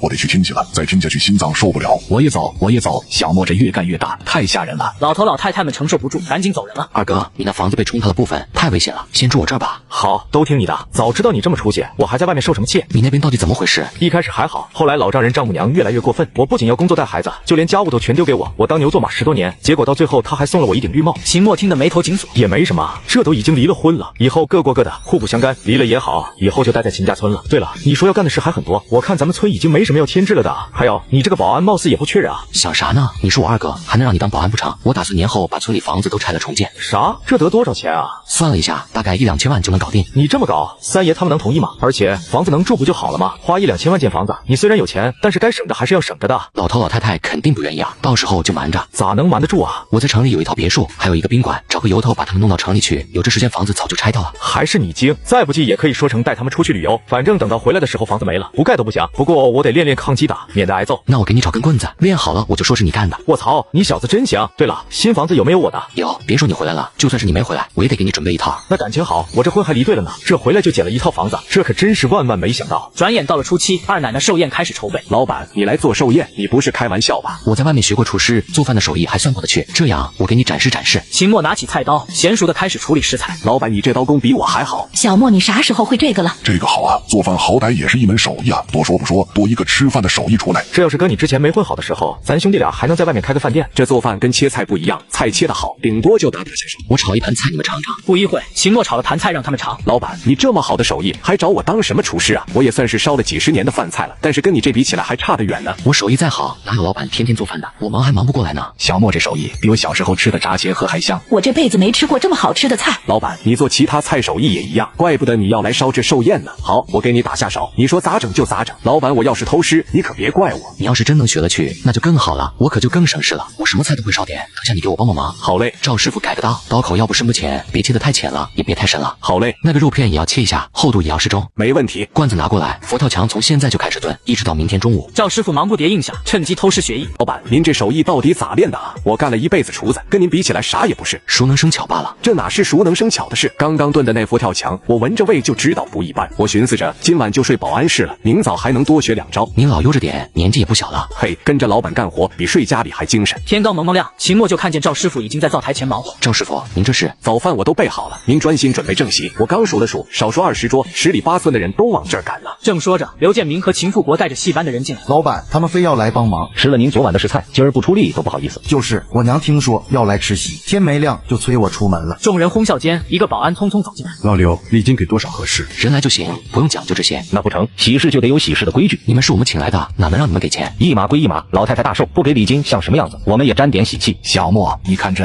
人家好心给，咱就收着吧。虽然人是咱请过来的，但是人家也是有心。刘哥，你这么大方吗？直接随6000。嗨，不就1个月工资吗？有啥？老太太庆寿这么好的事情，不得多给点。再说了，老板对咱们这么好，我能在乎这点？那我也随6000。放心吧，老板亏待不了咱们。快到饭点的时候，秦富国急得团团转。小莫，饭菜准备的够不够啊？这人来的太多了，还有些人这以前也没来往啊，这咋也来了？放心吧，富国叔保证够吃。接待处，一个西装革履的中年人递上厚厚一沓钱。宋清风88888，好家伙，随个礼就给8万多块钱啊！秦富国都惊呆了。你跟小莫是生意上的合作伙伴？这人正是奇迹建筑公司的老板。好，欢迎，快里面请。我上66600。你是？大爷，你可能不认识我，我没来过，但是秦总是我老板，我是瑞丰酒店的总经理，我叫周莹。我是赵玉龙，蓝苑大厦管理处的，我也是秦总的员工。蓝苑大厦都是我们秦总的产业。我的个乖乖，来了这么多人，这得多大的生意才能来这么多的人啊？厉害啊，怪不得这请个戏班子都能唱到年29。我操，小莫你是真的牛逼啊！这来了多少老板，还有你的租户，你那写字楼到底是有多大？连租户都来了。上次不就跟你说了吗？我那写字楼面积很大的，这些租户有的租我的楼都是租了1层的。二奶奶收银我对外可没说过，估计这是怕我涨房租，怕我从管理处得了消息了。赵师傅，你看我兄弟牛逼不？上哪看他可没有，工资扣200，你完了，哈哈哈。正热闹着，几个穿厨师服的人挤进来。老板，我们来搭把手。这秦墨刚要推辞，让人帮忙呗，你这一个人哪忙得过来？老板，要不您抽空去酒店露2手，就您这手艺，直接能给酒店升2个档次。我可没空，那让咱厨师跟您学几天。老板，我们保证认真学。那倒是可以，不过丑话说在前面，想留下来跟老板学的，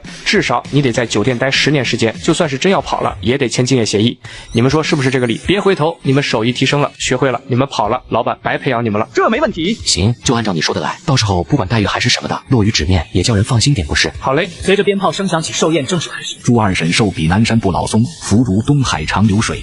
这红烧肉的味道简直绝了，给我留点。秦总这手艺开饭店早发财了。敬酒时，周莹还在念叨：老板，真不考虑吗？今天只喝酒，不谈工作。酒过3巡，赵师傅醉醺醺的搂着秦墨。老板，我跟您说句掏心窝子的话，你说，明我还想睡保安室。众人哄堂大笑。丁宿主回馈父老乡亲，为猪月娥庆寿获得奖励，旺发连锁超市。这超市虽然是本地品牌，但是却在东阳市遍地开花，甚至都开到乡镇里面来了。之前还说活动中心盖好之后弄个超市，现在倒好，系统直接给配好了，连找货源的麻烦都省去了。不过这次奖励要半个月后才到账，大概是系统通过某种方式对这家连锁超市进行收购。丁宿主回馈父老乡亲，为猪月娥亲手准备寿宴，获得系统奖励 S300CB 单发直升机。好家伙，系统这奖励可真的是地上跑的、海里游的、天上飞的交通工具，这一下子都给奖励的齐全了。这直升机虽然有了，但我不会开啊。秦总，您在这发什么呆呢？宋总啊，我刚买了架直升机，现在才想起来没飞行员。嗨，招一个飞行员就是了。秦总这直升机卖成多少钱啊？单发的直升机不值多少钱，大概几百万吧。几百万？余光正好看见周莹和赵玉龙走来，秦墨眼睛一亮。周莹，你们过来一下。老板有什么吩咐？你们回东阳后帮我找个飞行员，待遇按市场价上浮2成。老板放心，我表哥就在航空公司，一定能找到最好的。我认识几个退伍的直升机驾驶员，更靠谱。看着两人较劲的样子，秦墨哭笑不得。别急，慢慢找就行。刚回厨房，秦天瑞拿着烧饼走来。秦墨，快尝尝，刚出炉的。哪来的？你去镇上了？没去啊，我去镇上干嘛？这来了一个卖烧饼的，在这现打，我买了几个啊。对了，超市如果开大一点，10里8村的人也会到这里买东西。如果再有一些其他的店铺，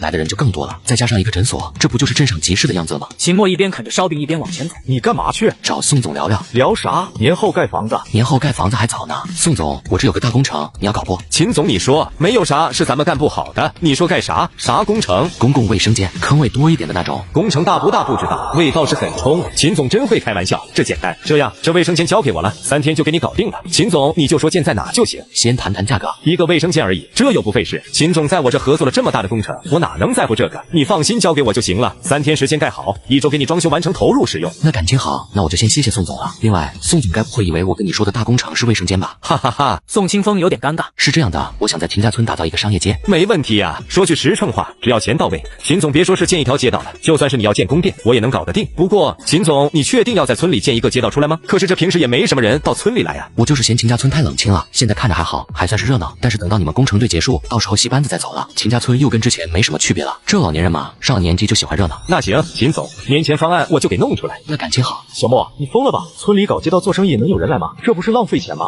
我有钱，这能花几个钱？顶多几千万。卧槽，弟弟，我原以为你很牛逼了，你再一次刷新我对你的认知，几千万都可以这么不当回事了吗？别说了，兄弟一场，我的下半辈子就交给你了。有我在还能饿着你不成？对了，宋总，卫生间要用最好的材料，带热水和烘干机。明白，我这就叫施工队过来。3天后，崭新的公共卫生间落成。小莫，保洁我都找好了，王大爷负责男厕，李大妈管女厕。这么快？那当然，工资我都谈好了，每月2000。不行，给3000，另外清洁用品全报销。这时，系统提示音响起。叮，为父老乡亲修建公共卫生间，获得金马桶1个。啥？金马桶？什么金马桶？没什么，商业街的设计方案出来了吗？秦总，按您的要求，设计了双向4店铺的步行街，还预留了其他功能。太保守了，要我说，直接建个商场多好。你当时搭积木呢？嘿嘿，要是真建成商场，让我当个包租公呗。想得美，先按这个方案施工。对了，再加个诊所。诊所那得请专业医疗团队呀。慢慢来，先把硬件建好。周莹这时匆匆跑来，老板，飞行员找到了，退伍空军，开过10年直升机。赵玉龙也不甘示弱，我这边有个更年轻的，刚从民航辞职，都带来看看。待遇按之前说的，包吃包住，月薪2万。2万比我工资还高。你会开直升机吗？要不你送我去学飞翔？想得美。秦墨转身就要走，别走啊，再商量商量商业街的事。小莫这孩子又要折腾啥？听说是要建商业街。胡闹！咱们村要商业街干啥？随他去吧，反正花的是他自己的钱。要我说是好事，现在上厕所都不用排队了，说不定真能让咱们村变个样。这马上就要过年了，大家想放多少天？老板放什么假啊？大伙都不想放假，过年都不想回家。老板真不用放假，年30休息1天，我看就行了。就是我那不争气的儿子，今年又说值班。老板，你让我扫大街都比在家生闷气强。可不就是吗？年后谁有事走亲戚，咱们错开。要是都放假了，秦家村的治安谁来管？就是过年的菜谱我都拟好了，18个硬菜，待会儿给您过目。刘建明趁机地排班表，大伙自己排的班，怎么排成除夕全员在岗啊？这不行。行的行的，咱们晚上一起吃年夜饭，完事还能看春晚守岁，比冷清清在家强多了。行吧，但有3条：值班双倍工资，年夜饭我请客，正月随时可以调休。谢谢老板，老板万岁！我这就去腌腊肉。众人散去后，老板明天采购年货，开货车去。好嘞，我让后勤部把车厢擦干净。次日清晨，粮油市场，大米要50袋，您这是要开粮店？不是，员工福利，再加面粉30袋，有20桶。我的个乖乖，这老板真豪横。老板，戏班子年后才来，用不着这么多吧？多备点总没错。香菇木耳再各来10斤，帮我搬到门口的货车上去。好嘞，老板，马上安排装车。随即两人来到超市，建明拿点零食礼盒，每种口味来5箱，瓜子要原味还是5箱？都要，这比根果也不错。秦墨看向手机备忘录，就还差水果和海鲜了。回村后，秦逢玉看着仓库瞠目结舌，哥，你这是要备战饥荒？这是给大家的年货，太多了吧？我们这些老骨头能吃多少？三爷，你听我说，不只是咱们的，这还给赵师傅他们买的，发给他们的年货，还有戏班子的也有一些，浪费不着。还有这么多人呢。好，该给的，马上过年了。对，过年了，是得给人家送点东西。小莫有奶粉吗？婷婷爱喝。有，赵师傅，这是你的厨师大礼包。哎呦，这刀具太高端了，连洗衣液都发了，还有这么多米面油。大家伙先别忙着高兴，后面还有烟酒和礼盒，每人都有。不要了，老板拿不下了，拿不下让老刘开车送你们。我的娘啊，咋这么多的东西啊？这么多的东西，我过年还买啥？哈哈，不买了不正好吗？给你们省钱了。不对，对联你们得自己买，我可没买。随后秦墨把刘建明拉到一个角落，老刘，你那份我单独准备了，晚点给你。这怎么好意思？应该的，这一年辛苦你了。谢谢老板。年30厨房，赵师傅吆喝，凉菜先上桌，三爷爱的酱牛肉切薄点。守岁时，秦墨手机响了，班主，秦总，年货收到了，孩子们乐疯了。小梅说她奶奶没见过这么大干贝，喜欢就好。本来几个要去南方发展的，现在都要留下。真的？那可不，都说跟着您这样的老板，前途差不了。挂掉电话后，刘建明凑了过来，老板新年快乐，新年快乐，祝大家越来越好。次日，小莫啥时候开始动工？我和建筑公司核对了一下时间，打算年初8就开始开工，就还有6天了。就6天，先拆后建，拆得快。咱们村这破房子也没有什么需要留下来的东西，建得也快。我跟建筑公司就只有一个要求，那就是最短的时间内给我建好，其他的先不管，这都简单。现在的问题是把咱们村的老头老太太们全部弄走，一个都不能留下，这才是最主要的。对，我去说，就按照之前说的来，就说我公司组织员工去旅游，带他们顺便一块去。好，冯玉你跟二哥一块去，你在边上帮腔。没问题。三爷，给你们说一个事情。啥是这么高兴？是这样的，小莫公司组织旅游，带员工出去玩，趁着这个机会，打算带你们也一块出去玩去。你们都一把年纪了，了，这都还没出去溜达过呢，这下带你们开开眼界。不去，我们去干嘛？一把年纪给人添麻烦。再说了，公司花的不是小莫的钱啊，我们不去。不是莫哥花钱，是别人的公司跟他做生意，请他们公司的人去，咱们不去，白不去啊。那也不去，人家的钱不是钱啊，人家跟小莫合作，又不是跟我们合作，别人花钱就更不能去了，搭的都是小莫的人情。是人家公司老板特意叫的，人越多越好，人越多越省钱，说是能叫的都叫上。那你们年轻的都去，我们年纪大的不去。就是人多你得看什么人啊，我们这一把年纪的出去了还得叫别人照顾，没辙了，咋说都不行，根本说不动。哎，我们俩是真的没办法了，你说这咋整？说不动这还了得，再不走工程就要耽误了。我去试试，三爷免费旅游多好，干嘛不去？不去不去，给人添麻烦，一把老骨头折腾啥？好吧，不去就算了吧。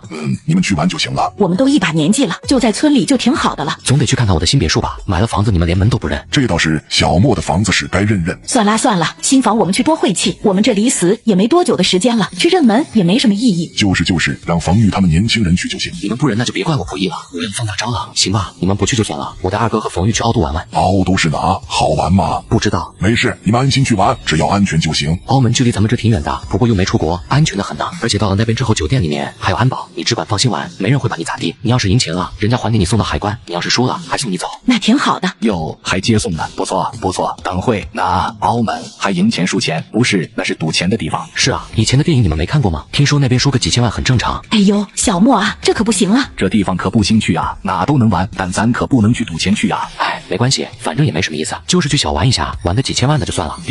可别几千万啊！你知道这些钱多少人一辈子也挣不来啊？那没办法，我无聊啊，让你们出去玩，你们不去；让你们去看看我的房子，你们也不去，我能怎么办？我这就收拾行李。老三，你干啥？看房子去啊，急死我了。那个小莫，你等我一下，我也得收拾收拾。好嘞，二奶你快点啊，咱们今天就走。眨眼间只剩下秦墨三人。莫哥还得是你啊！小莫你行啊，这下给你拿捏了，哈哈！老头老太太们算是被你给抓着了，啥都不怕，花钱都没事，就怕你赌。哎，我也不想吓唬他们的，但是谁叫他们这不行那不行的，就得上点手段来硬的才行。莫哥，他们要是知道咱们骗人，管不了那么多，明天就拆，等他们回来生米都煮成熟饭了。到了东阳，老人们站在酒店前直咂舌。这咋来酒店了？这得花多少钱啊？这住一晚上？住酒店不花钱，这酒店就是我的，住在这跟住咱家没什么区别，哪能花钱呢？哎呦，咱家酒店这么气派。安顿好老人，秦墨把周莹拉到一边。最近这段时间，老头老太太们都住在这，生意可以不做，老头老太太们一定要照顾好了。秦总您放心，一定安排好。明天我就回村，然后你跟赵玉龙想办法把这些老头老太太留在市里，我不定时过来，反正别让他们回村就行了。老板你就放心吧，保证完成任务。不管是带他们去哪里玩，还是干嘛，还是花多少钱的，这都无所谓。好嘞，老板。第二天清晨，秦墨正准备回村，就接到电话。秦总，挖掘机都到位了，现在就拆，能拆多少拆多少。我叫的搬家公司应该也到了，帮我看着点，实在是破烂不堪的东西就扔了。不过要是能用的就都留着，千万不要给我丢了，麻烦大家了。秦总还真是节俭，这是美德，这一点我得向秦总学习才行。我倒是不想节俭呢，不过这房子拆了也就拆了，等到老头老太太回来，大不了挨骂。我要是把这屋子里的东西要是都给丢了，那一顿打是真的跑不掉了。秦家村响起挖掘机的轰鸣声，秦建军家的老房子第一个倒下，扬起漫天尘土。秦天瑞的电话这时打来，